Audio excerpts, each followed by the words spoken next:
থেকে যে কথাটা আমার নামে প্রচলিত ছিল তা হলো পরকুট। তার কারণ আমার পড়াশোনা, আত্মীয় স্বজন সবার ধারণা ছিল আমি 24 ঘন্টায় পড়ি। আমি ভীষণ পড়ুয়া মেয়ে। শুধু এই একটা কারণেই ছোট বড় সব কাজিনদের কাছে আমি চোখের বিষ ছিলাম। আমাদের বিশাল কাজিন গ্রুপ। যখনই কোনো ফ্যামিলি ফাংশন হতো, হই হুল্লোড় আর আনন্দের ধুম। কিন্তু সবকিছুতে আমি থাকতাম বঞ্চিত। জয়েন করতে গেলেই সবার এক কথা, সন্নিতু, তুই জন্মেছিস বইয়ের সাথে সংসার করতে, তুই কেন শুধু শুধু আমাদের সাথে আসিস? তোর জন্য আমাদের কত কথা শুনতে হয় জানিস? সব দলের যেমন নেতা থাকে, তেমনই আমাদের কাজিন গ্রুপের যিনি অঘোষিত নেতা, তিনি হলেন আদনান ভাই, বড় চাচির বড় ভাইয়ের ছেলে। ইনি নিজে আবার বহু গুণের অধিকারী। ভালো ছাত্র, ভালো ড্রাইভিং জানেন, ভালো ছবি আঁকেন, যে কোনো মানুষের পেন্সিল স্কেচ 5 মিনিটে এঁকে ফেলেন, খুব খরচে। কারো বার্থডে বা ভালো রেজাল্ট, সব থেকে বড় ট্রিটটা তিনিই দেন। টিভির মডেলদের মতো সুন্দরী 3-4টে গার্লফ্রেন্ডও আছে।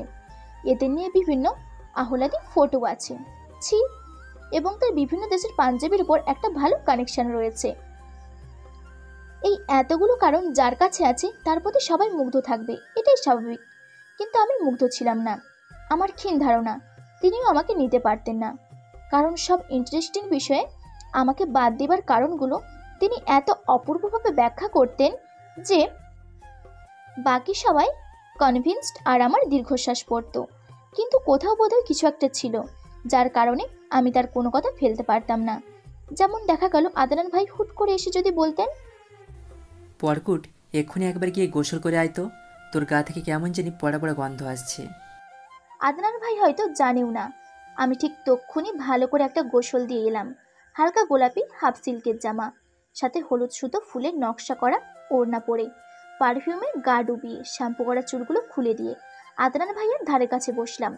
কিন্তু তখন দেখা যেত আদনান ভাই আমাকে লক্ষ্যই করছে না, বরং মাঝে মাঝে আমায় বিস্মিত করে দিয়ে বলতেন, এমন শুকিয়ে কেন যাচ্ছিস রে নিতু? রাত জেগে পড়ে নাকি স্বপ্নদোষ্ট হয়? কি বিচ্ছিরি দেখাই তোকে? কি মেখেছিস গায়ে? মরা মানুষের আতর?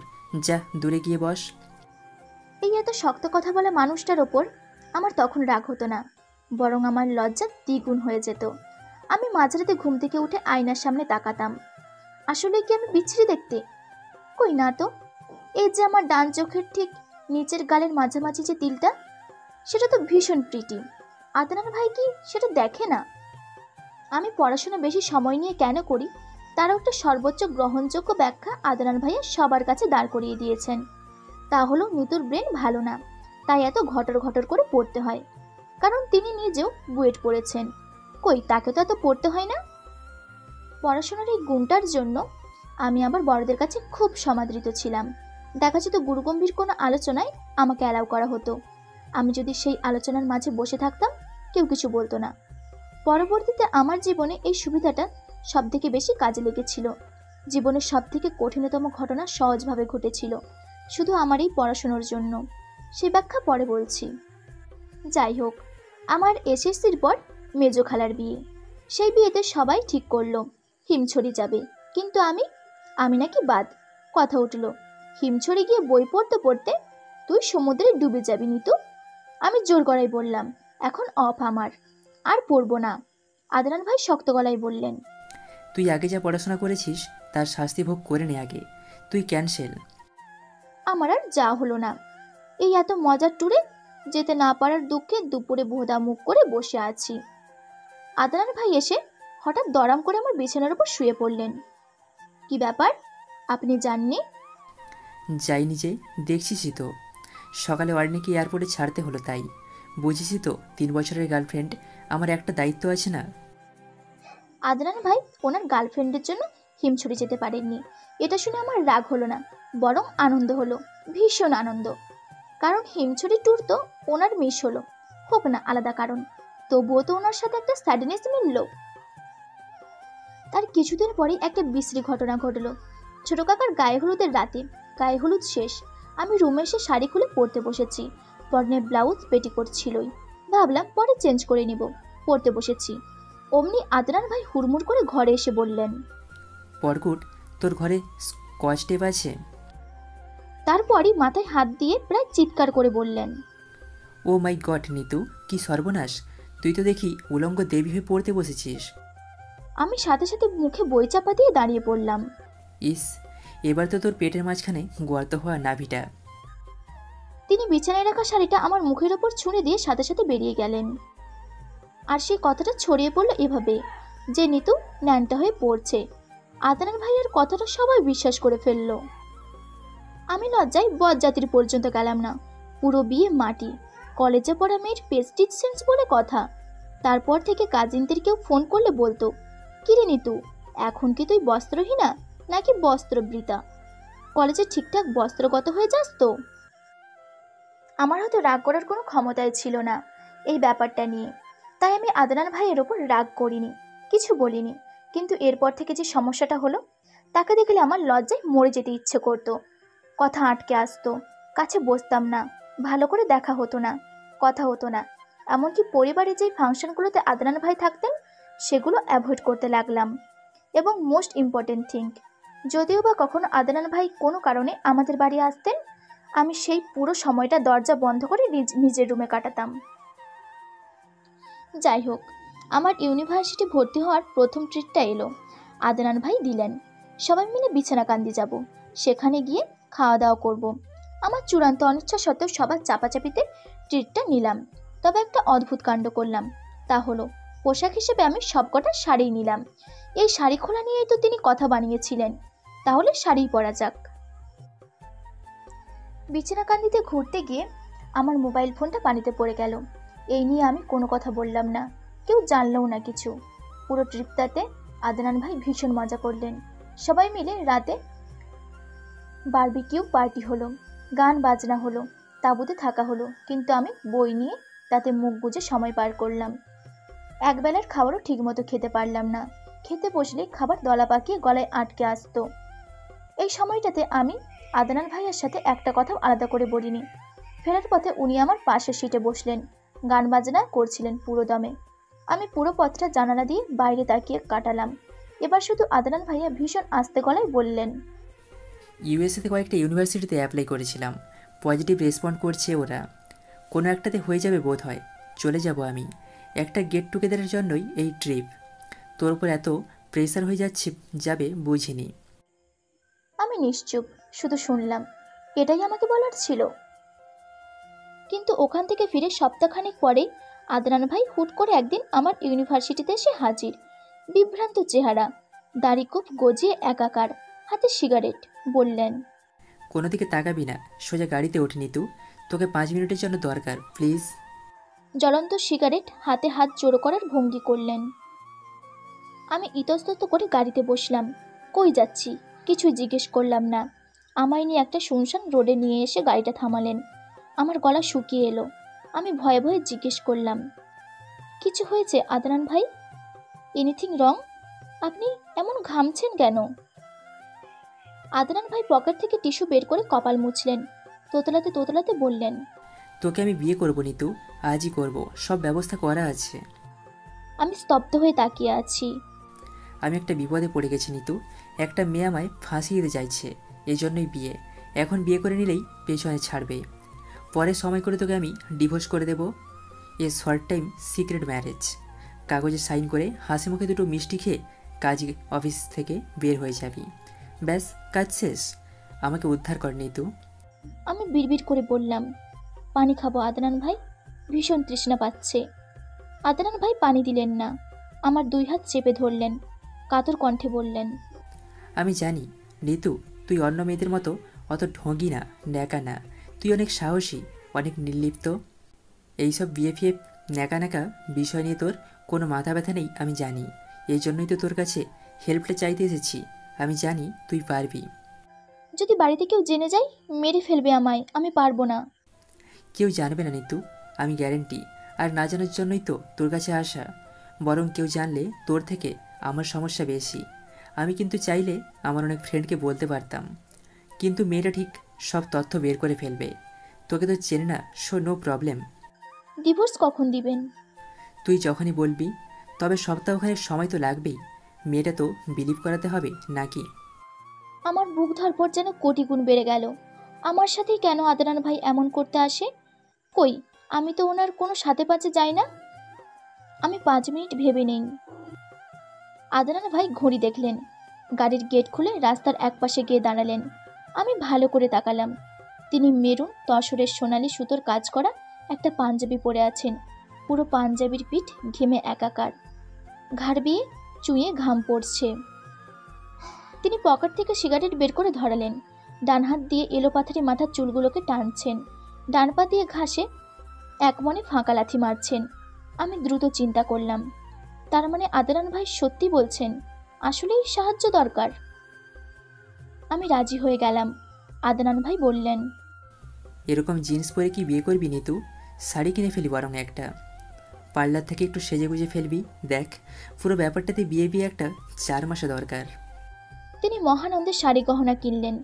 আমার ভেতর ভেঙে যাচ্ছিল, কান্না পাচ্ছিল, এবং এই প্রথম আদনান ভাইয়ের ওপর ভীষণ রাগ হচ্ছিল। দাঁত কামড়ে রোবটের মতো থেকে সেজেগুজে বিয়ে করে ফেললাম আদনান ভাইকে। বিয়ের পর তিনি আমায় নিয়ে ভালো রেস্টুরেন্টে গেলেন। আমরা বেশ খাওয়া দাওয়া করলাম। তিনি আমায় গিফট দিলেন, এবং আশ্চর্য, গিফট হলো আমার সেই হারিয়ে যাওয়া ফোনের সেম ফোন। আমি হতভম্ব হয়ে গেলাম। আপনি জানতেন? যেন কিছুই হয়নি এমনভাবে আদনান ভাইয়া বললেন। আমি কি তোর মতো নাকি যে দুনিয়ার কোনো দিকে খবর নেই? আমার জন্য ওখানে গিয়ে ফোনটা হারালি, শোধ করে দিলাম। এই আদনান কারো ঋণ রাখে না। তারপর হাই তুলতে তুলতে বললেন, তোর ড্রাইভারকে ফোন দিয়ে আসতে বল নিতু, আমার খুব ঘুম পাচ্ছে। তোকে বাসায় ড্রপ করতে পারবো না, বুঝিসই তো। অনেক বড় একটা ধকল গেল আমার উপর দিয়ে। এই ঘুম ঘুম চোখে ড্রাইভ করলে নির্ঘাত অ্যাক্সিডেন্ট করব। এবং আমায় সীমাহীন বিস্মিত করে দিয়ে আদনান ভাই রেস্টুরেন্টে বসে ঝিমুতে লাগলেন এবং কিছুক্ষণের মাঝেই ঘুমিয়ে পড়লেন। যাকে একটু আগে বিয়ে করে আমি বিরাট বিপদ থেকে উদ্ধার করলাম, সে কিনা এখন নিশ্চিন্তে ঘুমাচ্ছে। কি আশ্চর্য! আমি শাড়ির আঁচলটা ভালো মতো টেনে ঝিম মেরে বসলাম। মানুষের উপকারের এই প্রতিদান, এরকম বিচ্ছিরি রকমের নাক ডেকে ঘুমানো। কী রে, এখনও যাচ্ছিস না কেন? যা, বাসায় যা। আমার সত্যি খুব ঘুম পাচ্ছে। এতদিন পর একটু নিশ্চিন্ত হলাম তো। ভীষণ টেনশনে কয়েক রাত ঘুমোতেই পারিনি, বুঝলি। যা, বিদায় হ। কথাগুলো আদনান ভাই চোখ বন্ধ করে বললেন। আমার কেন জানি মন বলতে চাইলো তখন, আপনি ঘুমান আদনান ভাই, আমি না হয় ততক্ষণ বসি।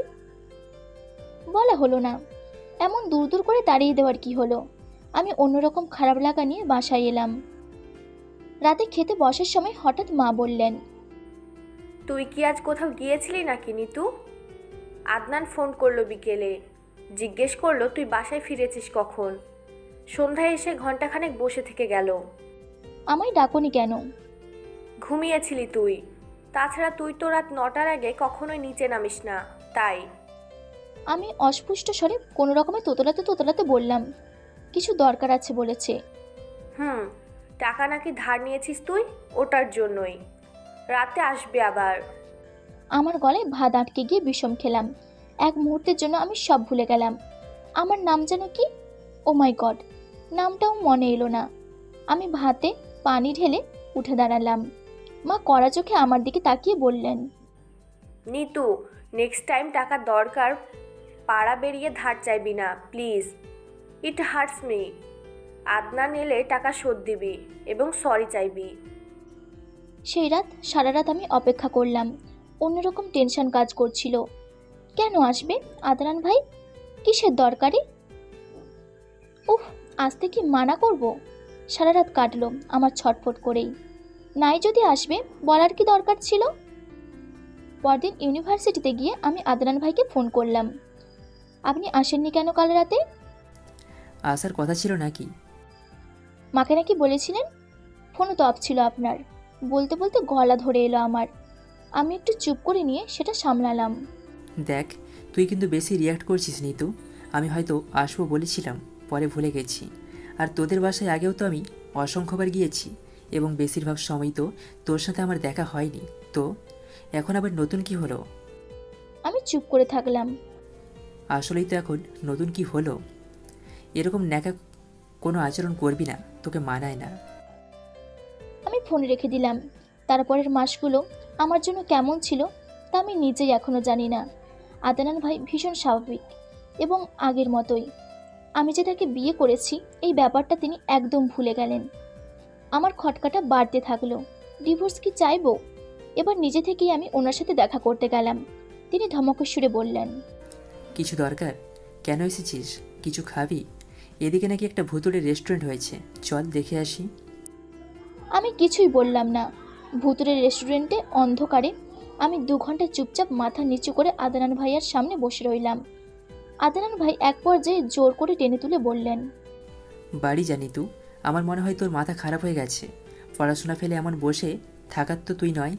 আর শোন, যখন তখন এমন আমার কাছে আসবি না, এটা অস্বাভাবিক লাগে। 7-8 মাস পরের ঘটনা। ছোট মামার বিয়ে ঘুরে এসে মাঝেই খবরটা দিলেন, তা শোনার জন্য আমি মোটেও প্রস্তুত ছিলাম না। আদনান ভাই ইউএসএতে চলে গেছে, ওইখানেই সেটেল করবে। আমার মাথায় তখন বাজ আকাশ দুটোই ভেঙে পড়ল। এখন কিভাবে যোগাযোগ করব, কাকে বলবো? মানুষটা এমন কেন করলো? ভয়ে টেনশনে আমি আধমরা হয়ে গেলাম। ডায়রিয়া হয়ে গেল, হাসপাতালে ভর্তি করা হলো। আদনান ভাই ফোন করলেন। কী রে নিতু, হাঁকছিস নাকি খুব? কিভাবে হলো? পড়তে পড়তে ভুল করে উল্টাপাল্টা কিছু খেয়ে ফেলিসনি তো? আমি অনবরত কাঁদতে থাকলাম। একটা মানুষ এতটা নিষ্ঠুর হয় কি করে? তুই তো বোধহয় একবার ভুল করে পানি ভেবে সোয়াবিন খেয়ে নিয়েছিলি, তাই না? কাঁদছিস কেন রে বরকুট? সোয়াবিন তেল খেয়ে যখন মরিসনি, তাহলে এখনও মরবি না। মন শক্ত করে ডাইরিয়া চলে যা। আমি কোনো রকম কুই কুই করে আওয়াজ করে বললাম, আমায় না বলে চলে গেলেন? আসবেন কবে? আসবো না। মানে কি? আমার ডিভোর্স কে দেবে? ডিভোর্স এখন তোর কিসের দরকার? তাছাড়া বিয়েটা তো কেউ জানে না, তুই তোর মতোই থাক না। আপনি বলেছিলেন। আমি কিন্তু তোকে কিছুই কমিট করিনি। তুই তোর স্বাভাবিক জীবনটা কাটা না এখনই তো তোর। তাও যদি খুব আর্জেন্ট হয়, আমি এখান থেকে পেপারস পাঠিয়ে দেব। আদনান ভাই ফোন কেটে দিলেন। আদনান ভাইয়ের সাথে কথা বলে আমার যা লাভ হলো, ডায়রিয়া আরও 7 দিনের জন্য বাড়লো। হাসপাতাল থেকে পুরো পেন্সিল হয়ে বাড়ি ফিরলাম। ঠিক করলাম, পড়াশুনো বাদে আর কিছু নিয়ে ভাববো না। ইউনিভার্সিটি ক্লাস, অ্যাসাইনমেন্ট এই সব করে যেন আমি নিজেকে বাঁচিয়ে রাখতে লাগলাম। জীবনের অনেকটা সময় থাকে ব্যাখ্যার ঊর্ধ্বে, সুখের কিংবা দুঃখের, কোনোটা বলেই হয়তো সেই সময়টাকে বোঝানো যায় না। কিছুটা অনুভূতির বাইরে, অনুভব করতে চেয়েও পারা যায় না, অথবা অনুভব করতে ইচ্ছেও করে না। পিওর সায়েন্সের ছাত্রী হয়েও আমার দৃঢ় বিশ্বাস হতে লাগলো, কিছু কিছু ঘটনা অলৌকিক, এর কার্যকারণ ব্যাখ্যা করার ক্ষমতা কারোর নেই। তারপরে দিনগুলো আমার কাছে সবসময় এক মনে হতে লাগলো, সব ঘটনা এক মনে হতে লাগলো। আমি কিছুতেই যেন আলাদা কিছু খুঁজে পাচ্ছিলাম না। একদিন আমার ডিপার্টমেন্টের সব থেকে বড় এবং সিনিয়র টিচার যিনি, তিনি আমায় ডেকে পাঠালেন। আমি বিস্মিত হয়ে স্যারের সামনে যেতেই স্যার হাসি মুখে বললেন, My dear Spriha Jannat Nitu, do you know, nowadays you are behaving like a robot. আমি প্রশ্নবোধক চোখে তাকালাম। স্যার ইশারায় আমায় বসতে বললেন, কঠিন গলায় বললেন, আমি যদি শুদ্ধ বাংলায় বলি তাহলে ইদানিংকালে তুমি একটা যন্ত্র মানবের মতো আচরণ করছো স্পৃহা। হাঁটছো রোবটের মতো, কথা বলছো রোবটের মতো। তুমি যখন কিছু অ্যান্সার করছো মনে হচ্ছে এটি কোনো মানুষ নয় বরং রোবট বলছে। এবং বেশিরভাগ সময় তুমি চোখ বন্ধ করে লেকচার শুনছো। ডিপার্টমেন্টের বারান্দায় হাঁটার সময় প্রায়ই দেখি তোমার চোখ বন্ধ। লাস্ট অ্যাসাইনমেন্টগুলো তুমি দুভাবে করেছো, তুমি নিজেই বুঝতে পারছো না কোনটা better. Why are you mentally okay? Why are you so confused? স্যারের কথায় আমি হাসার চেষ্টা করলাম। লিসেন ইয়ান লেডি, তোমার পারফরমেন্স বলে 2 দিন পর তুমি ইউনিভার্সিটির একজন অনারেবল টিচার হতে যাচ্ছ। Be flexible. I wish your perform like before or more better. Be careful my child.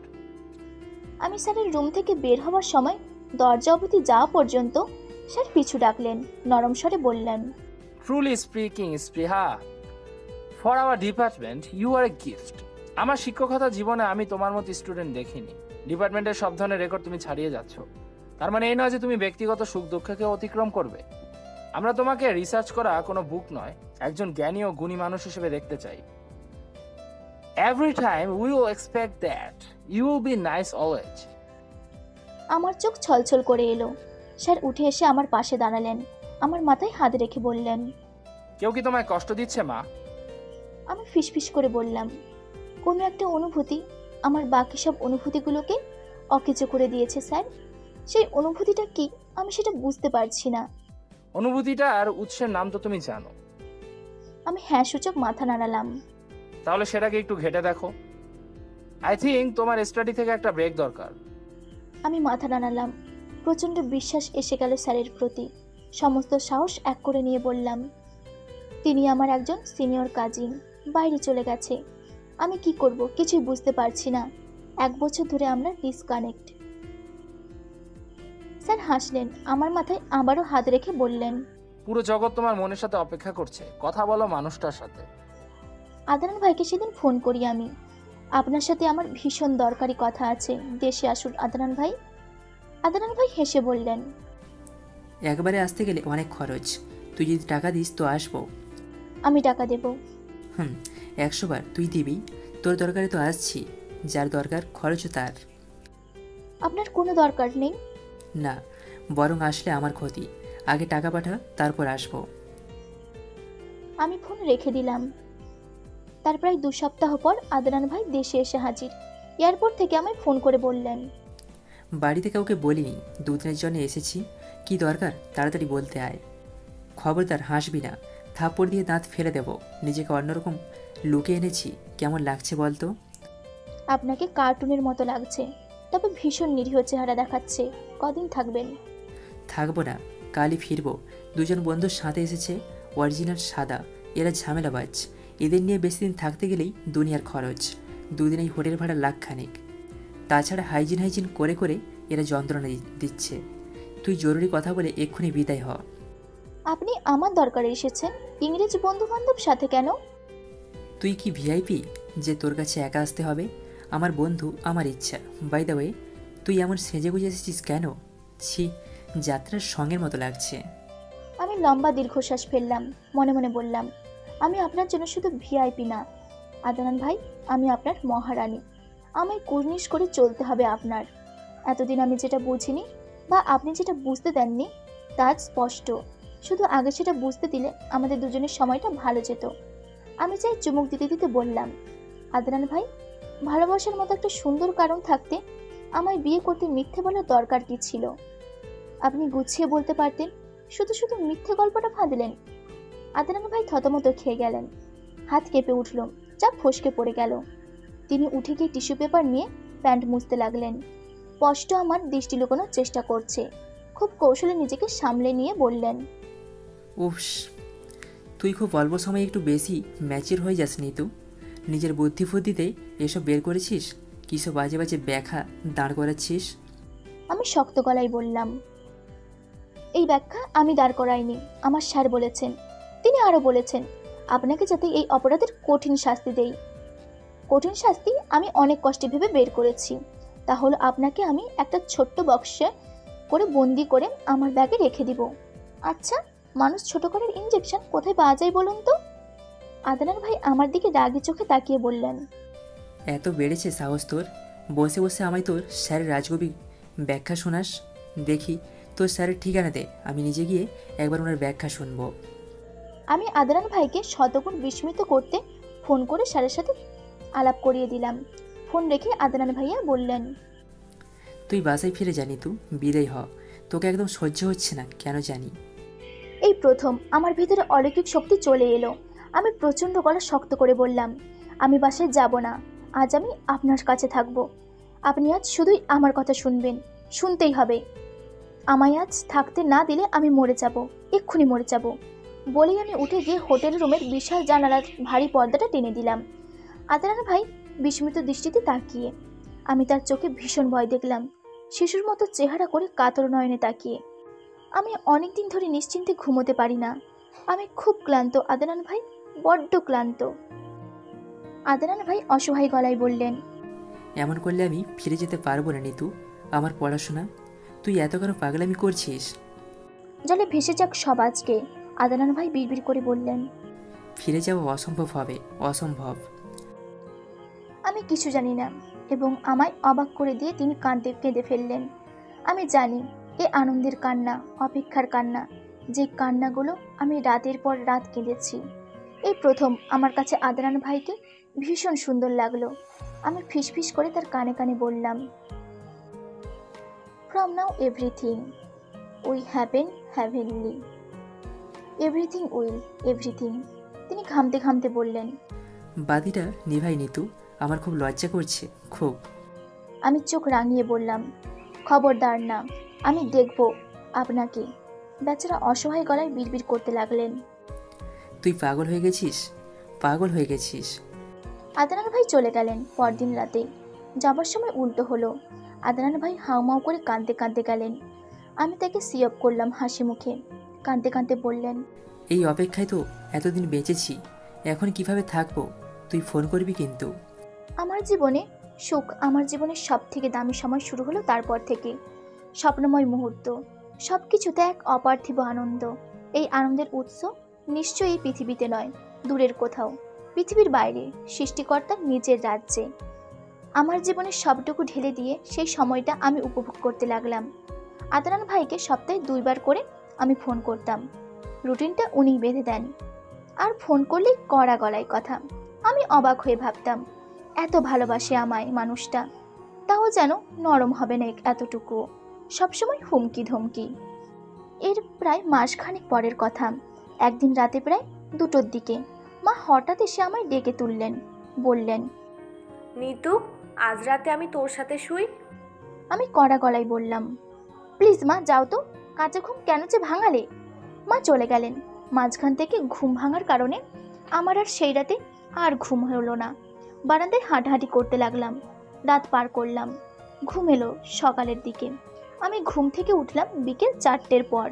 চা খেতে নিচে নেমেছি। মা ঠান্ডা গলায় বললেন, রাতে তোকে খবরটা বলিনি, তুই ভয় পাবি তাই।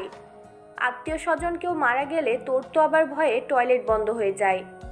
আদনানদের বাসায় যাব, রেডি হয়ে নে, সবাই অলরেডি চলে গেছে। আমি চায়ের কাপে টোস্ট ভিজিয়ে কামড় দিতে দিতে জিজ্ঞেস করলাম, খবরটা যদি নাই বলবে, রাতে শুধু শুধু ডাকলে কেন? পরে আবার আমি ঘুমোতেও পারিনি।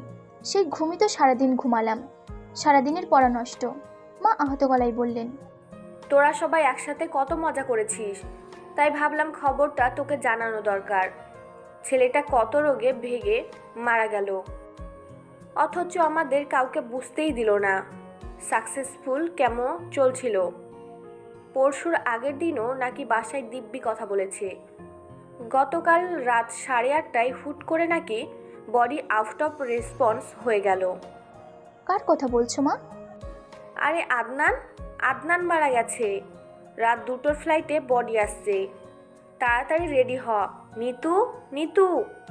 আমার বুকে ব্যথা করতে লাগলো, প্রচণ্ড ব্যথা। ব্যথার অতল গহরে পড়ে যাচ্ছি আমি। মা, মা, আমায় ধরো মা। এর পরের ঘটনা আমার মনে নেই। আমার জ্ঞান ফিরল 2 দিন পর।